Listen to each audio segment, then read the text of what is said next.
Hi, for those who don't know me, my name is James Irvin. I'm the General Manager of Future Fuels at Claris. Claris, for those who don't know, is a group of businesses. We're best known for First Gas, which owns the gas transmission system across New Zealand. We're also one of the companies which own the gas distribution pipes, which serve residential and commercial customers around the country. We also have a number of other businesses under our portfolio as well.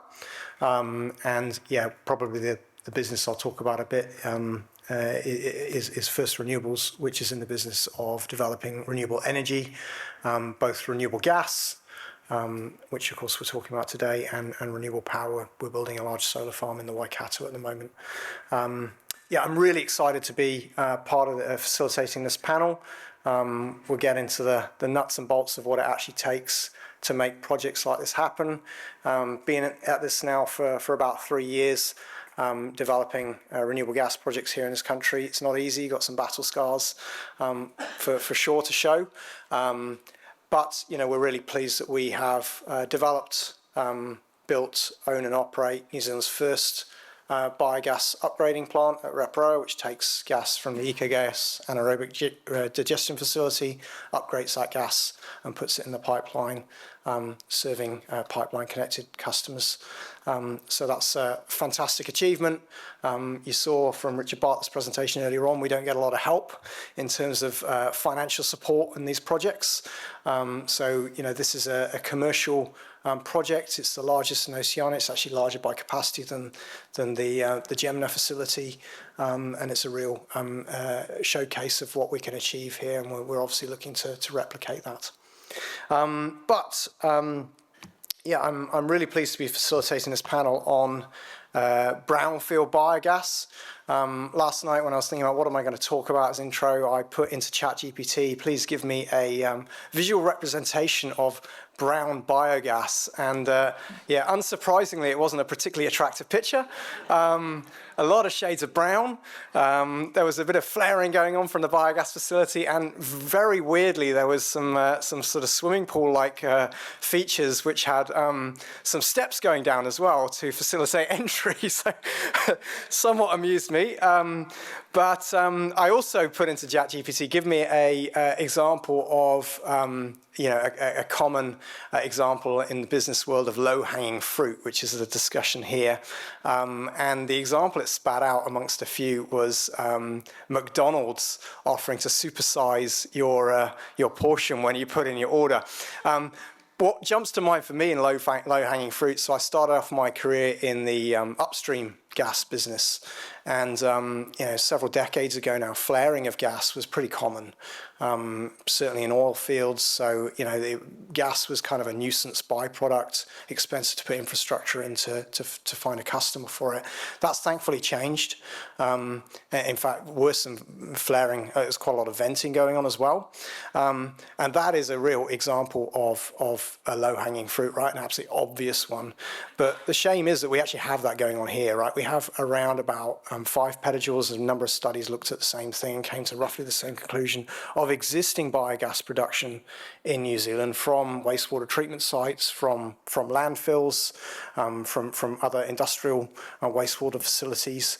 Some of that's vented, quite a bit's flared, and some of it is thankfully captured, particularly larger landfills and wastewater treatment sites, which is great. And then what do we do with it? We've got this really high value product, which is, you know, it's storable. It can be used for high temperature industry. It can be used, it's flexible. It can be used for power gen when you need it. And what do? We burn it in pretty inefficient CHPs generally to produce some electricity into a grid which is already 85–90% renewable. So you know, there is a better use of that gas, I would argue, and I'm really pleased that we're going to be talking about some of those opportunities now. So that's enough of me talking. I'm meant to facilitate the panel, not talk on it. So I'll invite the panelists up. First up, we've got Hamish Waugh, who is the General Manager for Infrastructure at Manawatu District Council. And while Hamish is walking out, we've also got Nathan Clark, who is the General Manager for Regional Services at Nelson City Council and Tasman District Council. We've got Michael Baker, who doesn't really need an introduction because, of course, he's just spoken, who is a business performance manager at Gemina in Australia. And we've also got Jared Irving. Now, Jared Irving also doesn't really need much introduction. If you've ever dialed into a webinar on the subject of renewable gas in this part of the world, you will likely have seen Jared. He's a very prominent figure in the world of renewable gas here. He's written a book on certain subjects, which is fantastic. We're really pleased to have him on the panel today. Jared is the General Manager for Renewable Gas and Fuels at LMS Energy. So that's a brief intro, but I'd like to invite the panelists to give a bit more of a broad introduction to their backgrounds and their business. So first up, let's start with Jared.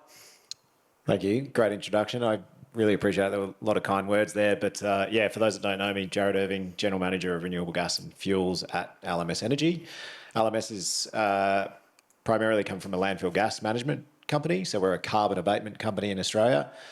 We are there to optimise the recovery of methane within landfills and capture that gas, and currently using that gas for either flaring or electricity generation.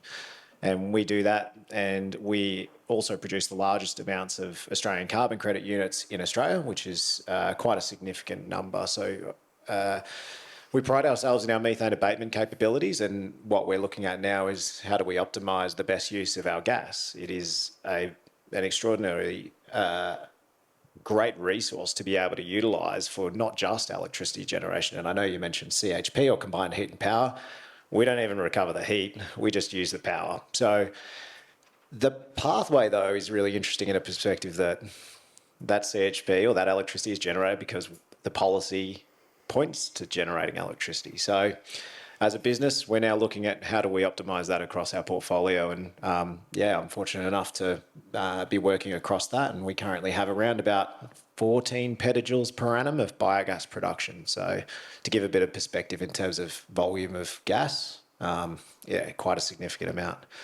I'm also fortunate enough to chair the Renewable Gas Alliance within Bioenergy Australia, so the peak organisation within Australia, and the work that they've been doing. So I really appreciate being here, and thank you for the invitation, and hopefully can share some lessons learned on our perspectives through the conversation. Thanks, Jared. Next up then, Michael, we obviously know you already, but do you want to give just a very short introduction to yourself then? Yeah, sure. Just adding to the earlier introduction. Yeah, so my role at Gemina looks after the gas assets in Victoria, New South Wales and Northern Territory. So New South Wales has the Malabar facility, but that portfolio of assets covers gas transmission, biomethane production, but also gas processing in the Northern Territory. So quite a diverse mix of technology. Prior to working at Gemina, I spent 15 years at ExxonMobil across a variety of roles, and spent a lot of time in New Zealand actually, working down in Bluff. So for those that visit Bluff regularly, which I think is many, it's yeah, I actually really enjoyed my time down there. So yeah, plenty of history here with New Zealand. Thanks, Michael. Nathan. I'm Nathan Clark. I'm the General Manager of Regional Services at Nelson City and Tasman District Council, but I run two business units, the Nelson Regional Sewage Business Unit and the Nelson Tasman Regional Landfill Business Unit. Our business units are jointly owned by Nelson City Council and Tasman District Council, 50% each. Essentially, my role has been to try to make them more efficient and to create benefits from those business units. So we are currently running the Nelson Hospital with gas. So all of its heat needs for steam come from the gas from the landfill. And my previous career, I've done 30 years in anaerobic digestion. So my first project in anaerobic digestion was in Thailand, a big one, 2002. And I've been involved. We've worked in about 15 countries around the world, designing and building anaerobic digesters. So that's my background. Thanks a lot, Nathan. That's fantastic. And finally, Michael. Or Sorry, Michael. Hamish. Hamish. Thanks, Matt. So yeah, good afternoon. I'm Hamish Shaw. I'm the General Manager Infrastructure, Manawatu District Council. So across the infrastructure portfolio, it's essentially all of the horizontal network infrastructure, roading, water, wastewater, stormwater. The portfolio also includes solid waste recycling and resource recovery, and we throw civil defence in there as well because it kind of aligns when things go wrong. It's usually those areas. So I think my waste journey, if you like, probably started about 10 or 12 years ago. and it sort of leveraged off the consolidation of our wastewater activities. We were down the Environment Court track of a reconsenting and a considerable capex investment, and looking at the opportunities for the waste that was being consolidated and treated. We then sort of leveraged that into some of the solid waste and other types of waste that are generated across the district through domestic and industrial commercial sources. And then looking at that overlap, sort of how do you get some efficiencies by co-location and sort of layering up the uses in there. So your liquid waste water, your solids coming through, and then more recently that focus on organics. We have trade waste customers that come through, as well as the domestic users who flush their toilets. So that's been the journey that I'm on, and that will be part of today's discussion around some of those challenges and opportunities in there. So. Thanks very much, Hamish. So the subject of the panel is on unlocking existing sources of biogas.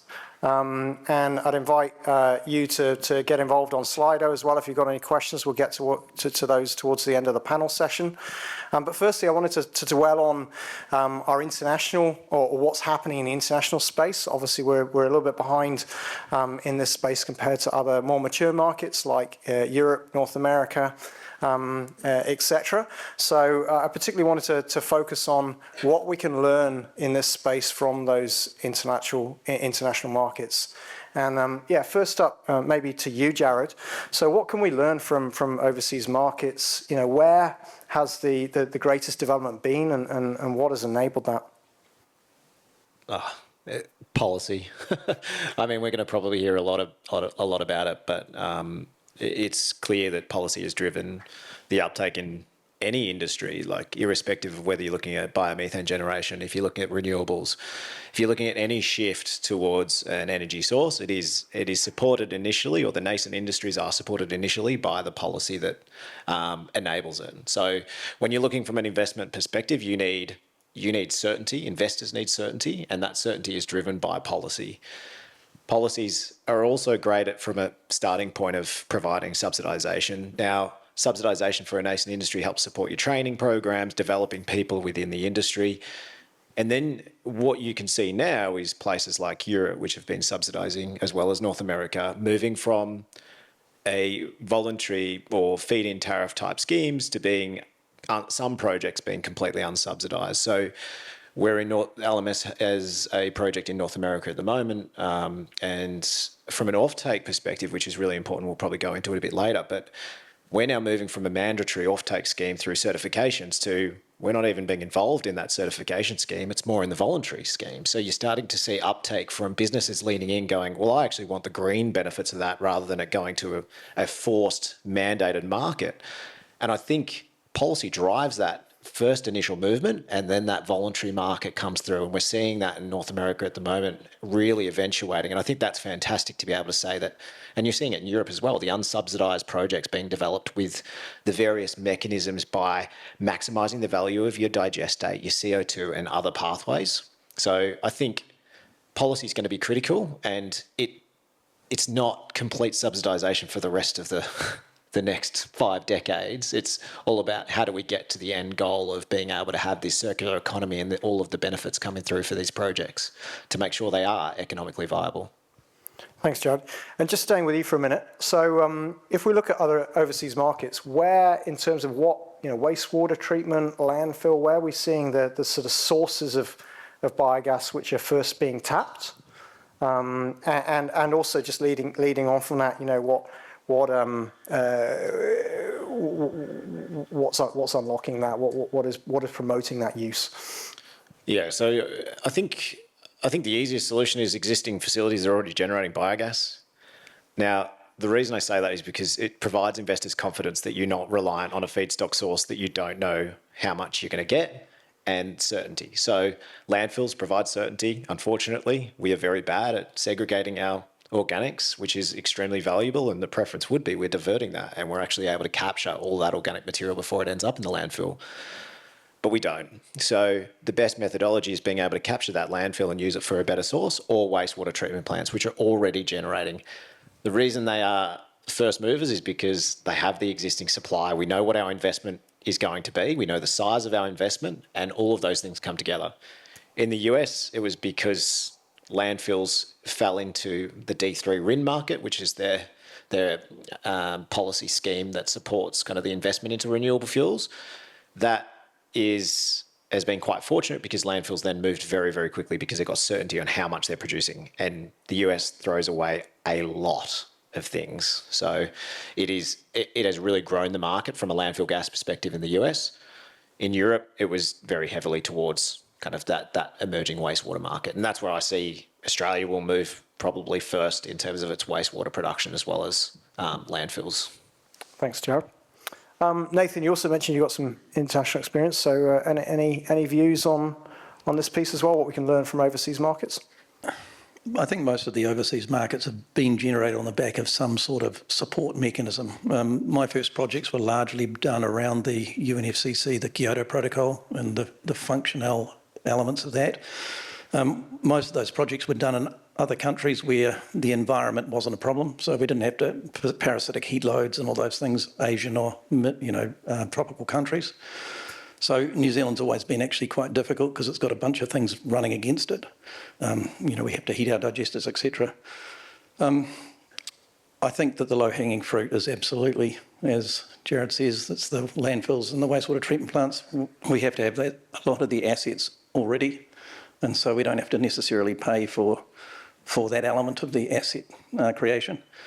One of the issues we have is that we still need to have a reason why. Why would we use it to create gas rather than why would we not just make electricity out of it? At the present time, it's way less risk to make electricity out of gas than it is to make biomethane. So we need to have a reason why. Thanks a lot.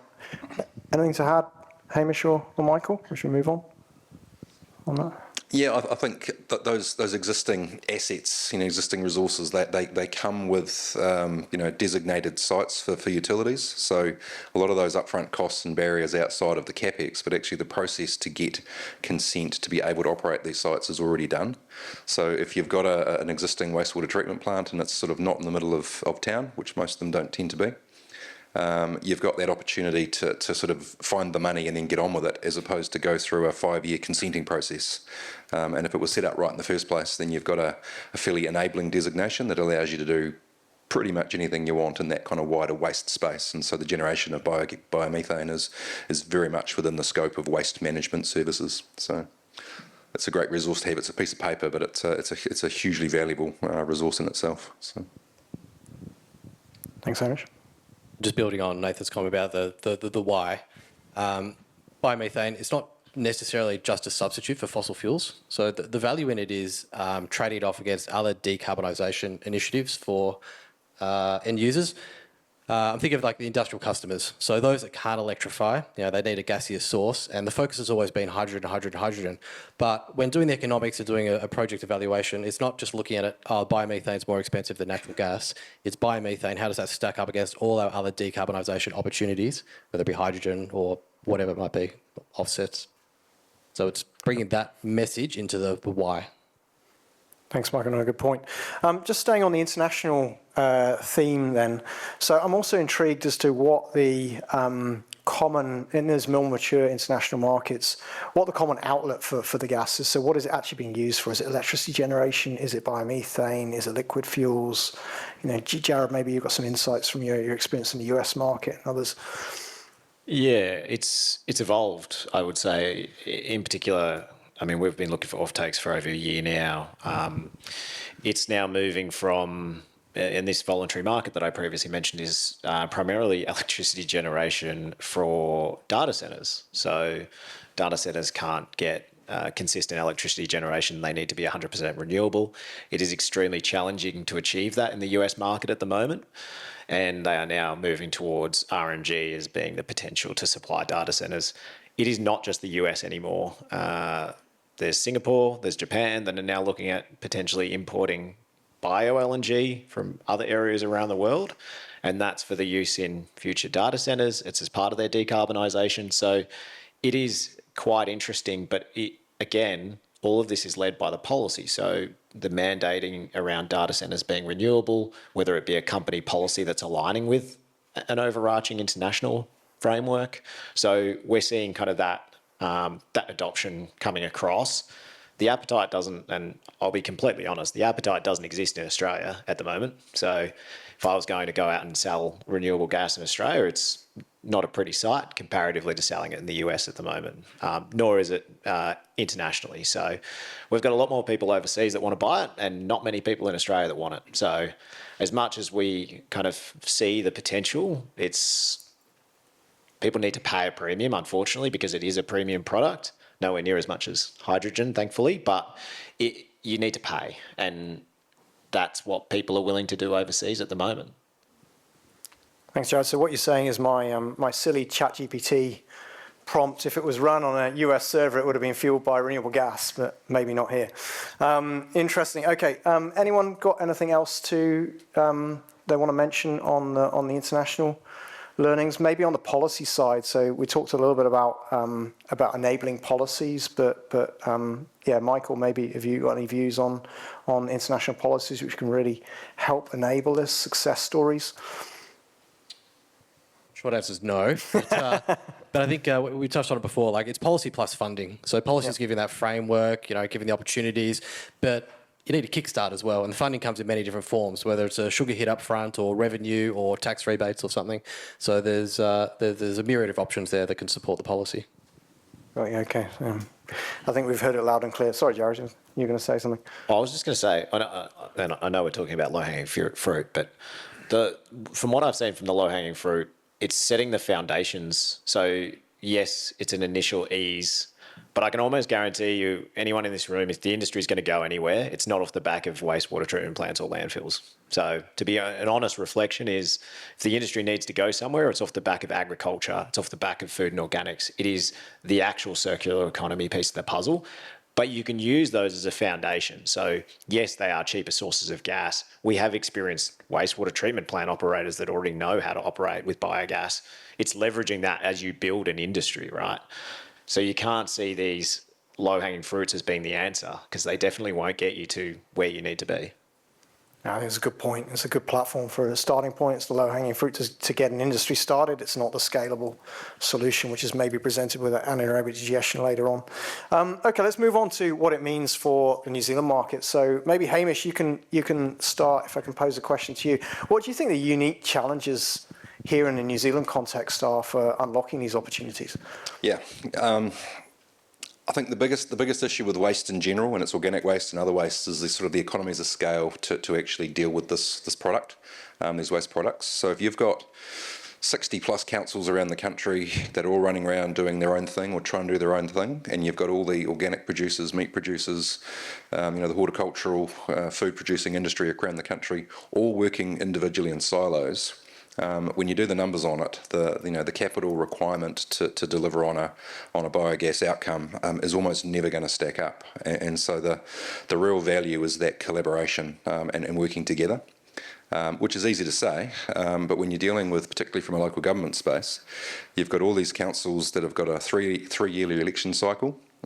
Plenty of media coverage around rates and rates capping and getting back to basics and everything else. So, in terms of commercial risk around doing things, it's not easy for councils to collectively come to even around a single council table as to what's the appropriate investment to be making. They're obviously led by officers, but then you've got layers of different qualifications and focus areas of officers around different councils. So there's no consistent sort of national approach around that. So you overlay that with your 3-yearly election cycle, you've got your 3-yearly long-term plan, which is a 10-year plan checked in every 3 years. And then in terms of the expenditure of your ratepayer funded wastewater services, that all ties into that, trying to find those efficiencies, trying to find the cost savings. So anything you do, your numbers and your economics have to stack up. And if you overlay that into your waste space, you've got a 6-yearly review of your waste management minimisation plan. So that basically outlines what you're going to do with your wastes. And I guess councils around the country will have a definition of what is their waste. Is it the stuff they pick up from the curbside? Is it the stuff they receive at the transfer station? Or is it all of the waste that's generated in their entire district or city boundary? And is it organic waste? Is it building construction waste? Is it domestic waste? So there's a lot of interpretation around that, and that adds to the sort of the problems of getting a consistent approach of what a council is going to do, if anything, who they're going to work with, if anyone, and then what the opportunities are. And that's before you start looking at your CapEx investment to put something around that. You then look at your existing investments in your wastewater plants, and you think, yep, that's a good investment for that purpose. But is there a strategic vision of what that could be? And that's one of the things we've been working on, and I think probably much the same in Nelson Tasman, is you've got a site you can leverage in terms of your low-hanging fruit for that wastewater treatment. But it's not only going to be that. You need to use that as a start point to try and get those economies of scale. But even with that forward thinking, which a lot of councils don't have, it's still very difficult to make the economics stack up, even for the bigger councils in that space. So those are some of the barriers that need to be overcome. And I guess I look at the likes of the infrastructure pipeline in terms of that 30-year bipartisan infrastructure pipeline across the country.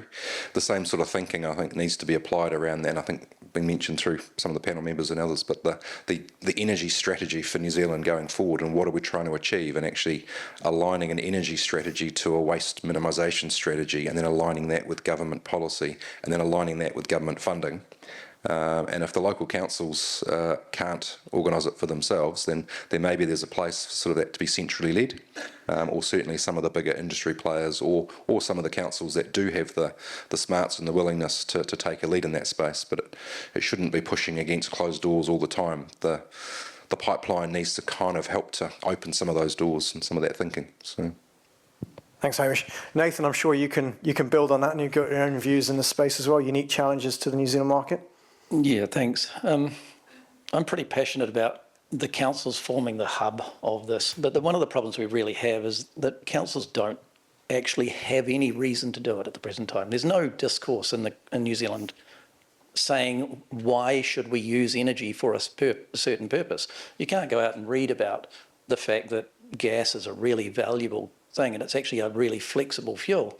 I mean, I still have people on council, or even people I think are very knowledgeable engineers, who tell me that we should be using it for space heating, and it's a very valuable fuel. It's storable. It's able to be used in engines for transportation. It's able to be used for high temperature activities. We can do space heating with heat pumps, or with pellets, or wood pellets or something, biomass.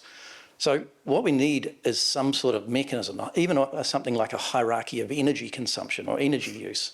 Something where I can actually go and grab that document and put it down in front of someone and say, here's where we should be aiming for. Here's the things that we should be using fuel for the best purposes for New Zealand Inc. And we don't have that at the present time. Doesn't mean that that we can't do it. I think that the low-hanging fruit is something that we can grab onto. I mean, the landfill space is actually something that's a space that most of the landfill gas goes into electricity production at the moment, and it could easily go into gas production. Again, it comes back to why. How do we de-risk these opportunities to allow that use? For me in my business in Nelson, we don't have access to the gas pipeline. So we have to now figure out a way of creating our own market. And space heating is a really negative thing for me, because it basically ramps up in the winter, uses most of my gas. In the summertime, I don't have any gas left to, or have heaps of gas, but I haven't got a market then. So I've got to figure out a lot of those things where I've got counter-cyclic uses as well. Coming back to Hamish's point, what we have is called a JWMMP, or the Joint Waste Minimisation Management Plan. It's done every 6 years, and one of the key things that I've done is I've got involved in the preparation of that. So our two councils have a goal of 85% beneficial reuse of our biomethane by 2035. So we actually have created a mandate now that we have to go and do something with it. And so that gives us the leverage to actually create some sort of outcome. And it's still hard, and it's still really difficult because actually, again, there's no way, I can't pull a piece of paper or some sort of strategy out of the ether to be able to say, this is what we're aiming for, guys. And so I'm trying to do that based on my historic knowledge base rather than on, the national discourse. So hopefully this conference, that'll help that national discourse. Of course, the aim. No, thanks, Nathan. That's really great. Oh, Hamish, you got something else to say? Yeah, just to add that too, I mean, the same in terms of that waste minimisation plan, I mean, that's an area that we've used internally, and it's been the sort of the officer-driven, working closely with the elected members on that 3-yearly cycle, and things like our food waste collection, which we know is one of those products. It makes up 20 to 40% of your landfill disposal from a domestic source. So we've written into that plan things we're going to do. We've written in how we're going to fund it, taking the costs away from rates, and so using the likes of the waste levy. So we're introducing a food waste collection service in about 3 months' time, and it's 100% waste levy funded. We got a capital grant for the bins and the setup for it, and that's been locked into our waste minimisation plan. And it's us taking the initiative to do that. And the reason is A, for the landfill diversion, which is some of those strategic visions that our council has, and then taking that the next step into turning it into a biomethane or a recovered product as well, with landfill sort of being an option, but the last option. But the same thing, it's not driven by any national framework or regional sort of strategy. It's essentially the group of people that happen to be working on it at the time, and taking that initiative and getting on with it. And things like using the waste levy where you can, it removes that rates pressure, which takes the political sort of heat out of any of these initiatives and investments that you might be looking to introduce. So, Thanks, Hamish. Jared, Michael, sort of looking from overseas into New Zealand, do you see anything different? Do you see particularly unique challenges here that you maybe don't see in Australia or in other markets you're working in? Correct me if I'm wrong, but if you were producing biomethane and you had a green certification program attached to that, does something exist at the moment? My understanding is no, right? No. Yeah, so that just the value's not there, and that's not driving the push to have biomethane molecules flowing into the system. But if there is that overarching policy and recognising that this is a decarbonisation fuel, then there should be some extra value added to it. Then that could assist. In terms of logistics in that, Australia has a tyranny of distance as well, of getting like feedstock together if you go through agriculture. And so I think New Zealand probably has similar challenges. And that just lends itself to collaboration in the ANZ region. Here we are tucked away at the bottom of the world in a growing industry, and we need to continue collaborating and supporting each other, whether it be ideas generation, policy sharing, but even simple things like spare parts management. I was discussing with some people over coffee. Now there's a facility in New Zealand, we all don't need to have a spare compressor. We can all work together to optimise that between the two countries. Thanks, Michael. Jared. Yeah, and I just think what I would add that I think is probably the future where you talk about, and collaboration is fantastic, because I think from a ratepayer's perspective, whether you're looking at wastewater treatment plants or council-led FOGO initiatives, you don't want the ratepayers to be born with the cost of these initiatives. We're in a cost of living crisis. Everyone loves that word at the moment. But the interesting part about it is the public-private opportunities that exist in terms of investment is really critical. So how can you potentially look at, if you're running an existing wastewater treatment plant, and we've been working with a number that potentially their retention times within their digester, so that means they're not optimising the process to extract the organic material within that, is so short that they're actually not maximising their biogas production. So they look at investing in another AD in a 10 to 15 year time frame. We're having these conversations where we say, well, we'll invest, we'll build you digesters for you. Your ratepayers don't have to pay anything as long as we get the extra gas. And all we're doing is providing them an investment. They're continuing to operate the same way they normally do, and we help them integrate. But that allows us to be able to take the energy product to kind of provide that return for that capital. So there's huge investment opportunity when you do work together, and that collaboration between councils, but also the private investment perspective is also a key component. So you minimise those costs to consumers, I think, is relevant here as well as it is in Australia. Thanks, Jared. Go on. Go to Slido. Yeah, no, exactly that same point. I mean, you talk about a cost of capital or return on capital, and if you've got private sector involvement in that, and your corporates potentially being part of the funding mechanism for it, yes, that's absolutely key. If I put a local authority kind of community bent on it, it's not so much about making money, it's just about not costing the ratepayer any more money. or potentially saving them cost, if you like. So there's a financial dividend and there's a community dividend that goes with it. It's one of those barriers in terms of getting these investments up and through a council process, because if you're taking on a high level of risk and there's a potential for that to unwind, it's going to be the ratepayer that carries the can for that. But if you're working in a collaborative way with commercial partners, as long as you've got your front-end vehicle and your investment sort of agreement in place, and we know what everyone's expecting and there's no surprises down the track, it's a way of making sure that your capital partners get what they want or what they need, and the community who are carrying some risk get the benefit of either reduced rates or reduced gate charges or some sort of share in the back end of it. So there's multiple layers that contribute to that collaboration, both public and private. So, and that's very much one of the initiatives that we're working through in the wider Manawa too. Working closely with EcoGas and Elsbetter and the team over the last, say, 5 years, and then more closely, more so in the last 2 or 3 years with David and Don from PowerCo in terms of that public-private. How can we work together?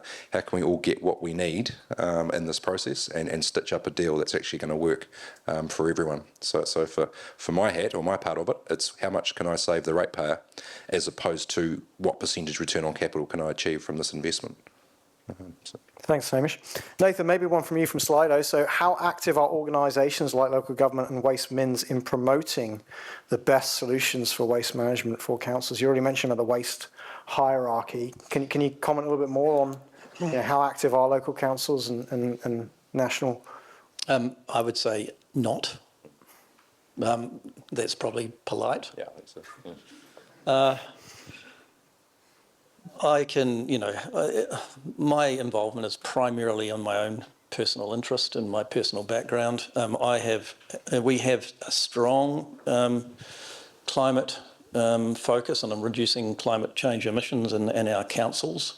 And there's a climate commission, essentially a working group and task force doing that, and that has probably 5 or 6 employees. And I will go to that. I'm not involved in it. I go to it and I advocate for an energy manager. And this isn't an energy manager just for renewables. We as councils buy a lot of electricity. We have a huge sunlight resource in our region. We have forest estates.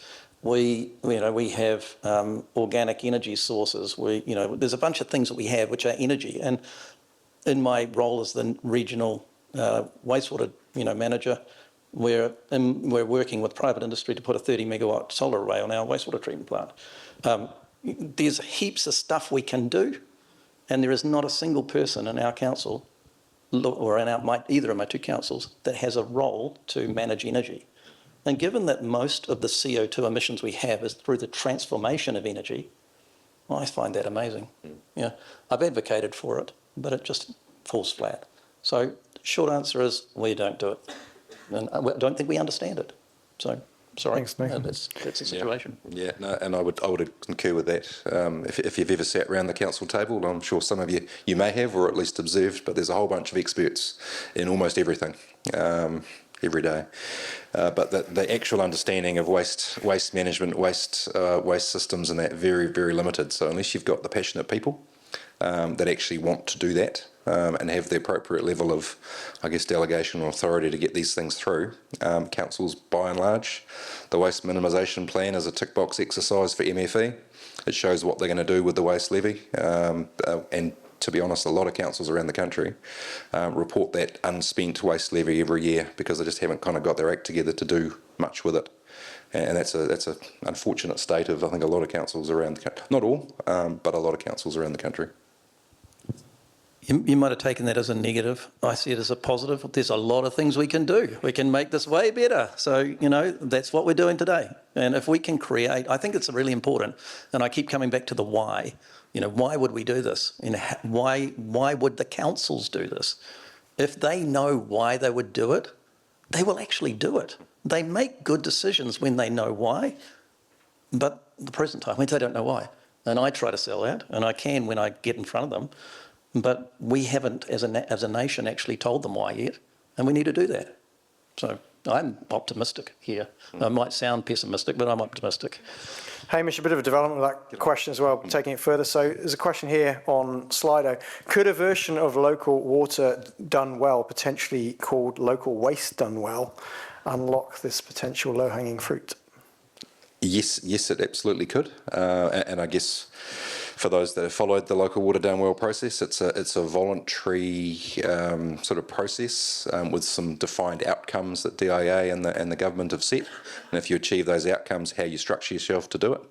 I guess my concern in that approach, probably coming back to my earlier comments, that there's probably not enough knowledge and organisation of this immediately, so it wouldn't be a one-year process. It would probably take some time to actually coordinate this stuff and have an involvement through MFE and maybe use some case studies of organisations that are doing it and doing it well. I don't see that on the government's radar anytime soon, but it's certainly something that could be looked at. My business units are essentially that in some form. We are jointly owned business units. They're parts of council. They're not a legal entity in their own right, but they report to a separate board, and that board, or it's a joint committee, and it's got all delegated authority to make decisions on behalf of waste, or in this case wastewater for the regional sewage business unit. And the great thing about those organisations is when I go there and I present stuff, they don't worry about the library. And they don't worry about, in the waste, the landfill business unit, they don't worry about the wastewater business unit. They're focused on landfill. They care about the landfill, the benefits to the landfill, or in this case, I change it to responsible disposal of waste. I try to avoid the word landfill. Anyway, there's a focus and they make good decisions. Councils have a really difficult job. They've got to judge whether they spend money on a library, on a stormwater system, on a transportation network, on a wastewater treatment plant, there's 1,000 things and it's all related to the money that you as a homeowner pays and your rates. Anything that affects that is really, really critical. Whereas thankfully, both of my business units are funded externally. I charge for my service, whether it be disposal of waste, or I charge for my service, whether it be wastewater disposal, and therefore it doesn't affect the rates, and therefore we can make good decisions without that whole other political context coming into it. I think Hamish has a different situation. He can talk to it, but I'm very thankful that I'm in my position, not probably in another council. Yeah, and that's exactly right. It's that trade-off around the council table as to those priorities. You didn't mention Wellington Cycleways as part of those things people have to think about, but it is, I guess it's a challenge. I guess in my experience with council, when you're dealing around waste, you're dealing with compliance matters, you're talking about environmental pollution, you're talking about water abstraction. These types of things have serious consequences if you don't do them right. So it's an easy conversation to talk about prioritisation of funding towards a compliance-related wastewater activity as opposed to increasing the budget for the library to buy some more books or the like. But it is a constant trade-off, and if the council has a predetermined view of a 4% rate rise or a 2% rate rise or whatever it is, then you've got to kind of work within that quite constrained criteria, and it can make life fairly challenging. Thanks, Hamish. I'm going to move on, actually. I've got another question, probably Jared, an international take on this one. So is mandatory climate disclosures expecting, or are you actually seeing a drive in investment and other financial mechanisms like green bonds and transition finance? Are you seeing that sort of filter through to a drive in development of projects in Australia or other markets? It's a great question. So in Australia, for those that don't know, the Renewable Gas Guarantee of Origins has just been utilised as a market-based mechanism for the recognition of Scope 1 emission reduction. So that means for your certificate that you produce for each gigajoule of gas, you can reduce your Scope 1. It's not an offset, it's an actual reduction as long as it is utilised within the same market. So the East Coast market and the West Coast market in Australia are based as an interconnected system. So that's quite amazing because it's not an offset system. And the assumption on that was that fantastic, we've got a product that people can now just reduce their Scope 1 emissions and they can compare that to renewable electricity or electrification, and To be completely honest, I think it's a very low priority at the moment. Australia has the safeguard mechanism, which is requiring our large users over 100,000 tonnes per annum of emissions to reduce their emissions 4.9% year on year. All of those businesses currently are focusing on their own, how do we reduce our own emissions first? And then they're going to look at alternatives such as biomethane. So what we're seeing from the offtake market at the moment is there's not really a willingness to pay. They equate the value of that renewable gas to the same price as an offset, which would be about $1.80 a gigajoule, and that doesn't get any projects over the line. So you may get some of these businesses turn around and say, I'll buy 10 TJs or 50 TJs for you. But when we're looking at a petajoule size project, and then you're looking at 40 different customers and then trying to manage the market obligations to inject a petajoule of gas while you're distributing to multitude of 10 TJ customers, it doesn't work. So it's really challenging, and it hasn't hit yet. And to be completely honest, if Australia did have a carbon tax, it'd be a very different story, but we don't. So we rely on these mechanisms. Differences in other markets. So the US, you're seeing a much more of a consumer pull. You mentioned data center operators, I guess Microsoft, Google, the likes, and others. Yeah, and those are driven by their agreements, the recognition of Microsoft and others to be net zero. So there are corporate targets that we're seeing where they're driving that demand, especially from the data centers. But in Australia, I talk to a lot of the large offtake customers, and there is an appetite, but it's just not where we need it to be right now. And I think it doesn't help by the fact that it only got approved in the 1st of July. So it is a new thing. So corporate consumers are long-term thinking customers. So they've been planning what they do about Safeguard the last year. And now you've got this new thing that you've then got to go up to your board, you've got to get it approved. But there's a lot of upskilling in the market in Australia in just what biomethane actually is. So these corporate customers actually understand the value. I can guarantee you a lot of the CEOs at these large safeguard related entities don't know what biomethane is or the implication it can potentially have to their emission reductions. It will come, and that's what we see in the US, where you go and meet with a Microsoft, you meet with a Google, they know exactly what RNG is. Everyone does. It is a very different story. We don't have, as part of conferences in the US, you're not talking about what biogas is. You dive straight in, and you've got thousands of people there that all talk to you about RNG. You've got offtake consumers coming. But that is through, and I think the minister said it this morning, which is fantastic. It's that knowledge, like building that knowledge and acceptance of the product is very critical to its development. Australia is very, very far behind.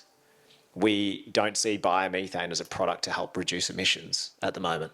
And we will get there, and you see where that happens in Europe and the US, and hopefully we will get there, similar to New Zealand.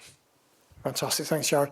Probably got time for one or two questions with a roving mic, if there is one. So if anyone's got a burning question in the room. No, I think we've clearly had some pretty good coverage. I got one. Yeah, Richard? Jared, you touched on it because I'm obviously working in Australia as well, so I'm aware. Yeah, sorry. Question for Jared.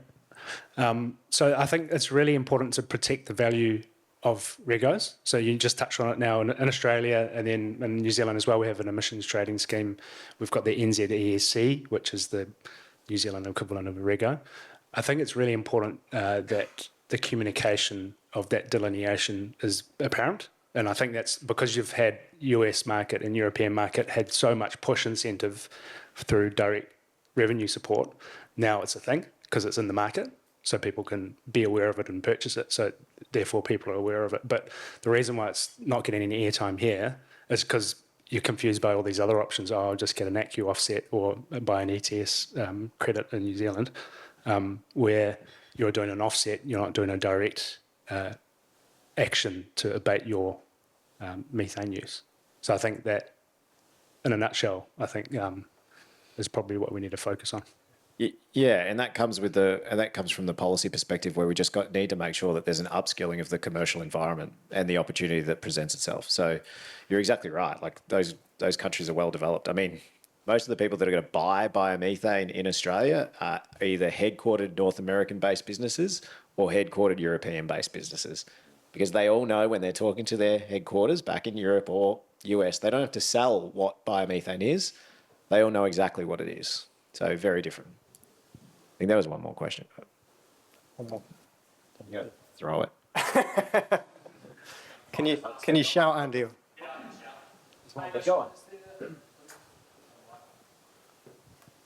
On? No, yep. Hamish, is there any risk with funding these sorts of activities from the waste minimisation levies that councils receive if the regulatory funding of that levy was to change in the future, like signing the council up to say a 15, 20-year agreement and then that levy not being available? What's the impact on ratepayers then? Yeah, no, a good point. And I guess the risk is that, you're either going to discontinue the service or you're going to flick the cost to the ratepayer or some other funding source. And I guess the signals that we have certainly seen through the previous and the coalition government is that sort of risk is there, but it's probably unlikely in terms of how best to use this fund. But ultimately, you wouldn't, I'm just thinking to our current contracts we've got in place, we tend to sort of work in about 5-year blocks. So we wouldn't sign up for 20 with that level of potential uncertainty. So you can manage that risk as you go. Yep. Thanks, Andy. Good question. Okay, to close out, I've got a question. So I'm going to ask each of the panelists this question. What do you think are the key near-term actions needed to develop and bring to market existing sources of biogas here in New Zealand? So why don't we start with you, Hamish, as you're already going? Okay. So I think, as I said in the earlier, that overall strategic picture or plan. Not every wastewater treatment plant or around the country has an anaerobic digestion facility. So we need to get a handle on where and how many and what capacity we've got. And that information may be readily available. From there, your local politicians, your local mayors, elections coming up, maybe after that, they need to have their ears chewed around, do they know what the waste minimisation plan is, what it does, how it can influence some of that decision making that might be available to them, and also alternative sources of funding.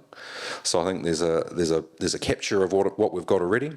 And then maybe it's a coalition of the willing, or words to that effect, of some of these anaerobic digestion facilities around the country. What is their capacity to actually accept more waste? What is their capacity to generate a biomethane? And then what incentives or financial support through the Waste Minimisation Fund, for example, might be required to deliver that? So there's probably a 12-month piece of work there for someone. Sounds like some people in the room could be busy. Nathan? I concur with Hamish. We need some sort of discourse, some sort of framework to work towards. I think that's one really easy thing for us to do that's completely achievable. Personally, I also think we need a mechanism of somehow monetising the carbon abatement that comes from it, some sort of mechanism to do that. Or even allow someone like myself, when we do a project, to be able to claim the carbon credit that we get from it, even if it didn't have the money. At the moment, we've done a lot of work in the region. We've reduced our carbon emissions by over 90% at the landfill, which has in turn reduced the two councils' carbon emissions by over 80%. But from now on forward, we can't actually do very much, because even if I do any abatement, it's all done by displacing someone else's fossil fuels. And I can't currently claim anything for that. I'll do it anyway, but the fact is I need a mechanism to be able to, even if it's just an accounting mechanism, that allows me to get some sort of benefit, because I can't even claim it under accounting rules at the moment, for that. So to me, having a mechanism of being able to either monetise or at least claim the benefit that we create, we are reducing real emissions by displacing fossil fuel. But and then I think another one is some sort of mechanism of supporting capital expenditure, having access to a capital fund. Most councils consider themselves capital constrained. The reality is they probably aren't. It's mostly self-imposed capital constraint. If you have a project that is going to return you significantly more than the risk margin on your capital and the risk of the project, my view is you should do it. Councils don't necessarily see it that way, and that's one of the problems we face. So if you have a mechanism to help fund or to get these things over the line, I think you can. I wouldn't want to rely on, personally, feed-in tariffs. I've seen that sort of stuff. When it gets turned off, then you get into trouble. But, something to support the lower revenue requirements ongoing, that would be good. Thanks very much, Nathan. Michael, same question. Certainly, completely agree, and particularly with the mechanism about having some sort of accounting mechanism to extract the value of these green molecules. I think to add to that is the awareness piece that I spoke about in the presentation. It's about getting the message out there to government, industrial users, domestic users that say, hey, this is an opportunity, and highlighting the difference between abatement and offset, and really tapping into that intangible value. We spoke about corporations have like net zero targets, so there's still a market for these molecules, even though the economics may not stack up. So how do you tap into those intangible values that people want to move towards green energy? So raising that awareness. Great, Michael. And any last words, Jared? Yeah, I think that work within a public-private partnership collaboration needs to be really critically thought through, and where you can transfer that risk a little bit more into the private ventures that can take on, say, a merchant risk for the biomethane upgrading. But subject to that, you need I guess you talk about a coalition of the willing from a waste perspective. You also need it on the offtake side. So none of these projects work without somebody signing up an offtake agreement. And I can almost guarantee you, depending on how much risk we talk about green bonds, we talk about banks. I can guarantee you a bank ain't going to take a 5-year offtake, nor would an equity partner for a biomethane-based project. Who's going to give you a 10-year biomethane contract? There's probably a few people here, but not. Oh, there's one over there actually. Oh, fantastic. We'll have a conversation later. But definitely not. So having a thought process. We're a bit short of gas here, Jared. So I think people are desperate. Yeah. It's a little bit different in Australia. Everyone would have hidden in the corner and been like, oh, no, thanks. So that is a really important aspect, because if you've got that offtake, I can almost guarantee you one of the biggest things that we're seeing on our projects and the biggest challenges is having an offtake that will sign that long-term agreement, because they don't like doing it in Australia. That's the framework that's been set up. Whereas in North America, we're doing 20-year offtakes, which is just, it secures your financing. The banks love it. But that's the problem that we're going to have when we're taking that. You never want to put that risk on your ratepayers. So yes, these projects sound great, but there are so much risk to it. How do you assign risk appropriately through the value chain to make sure that they can still stack up? And I think that's really an important thing to think about when you're going to do these projects. And who do you partner with to make sure that their investment understands the risk that they're going into? Thanks, Jared. That's fantastic. Well, so to wrap up, I've written a few notes here. So I think we covered pretty well the importance of policy, some consistent, stable national policy, bipartisan policy, holistic policy joining energy and waste, rewarding for emissions reductions and all the other benefits that we've heard a lot about already which is offered from biogas. Education, messaging on biogas, RNG, biomethane, whatever we like to call it. Make sure that everyone is aware, like consumers are in Europe, in North America. We need to build that same education here. Access to capital, public-private partnerships, making sure that risk allocation fits the parties.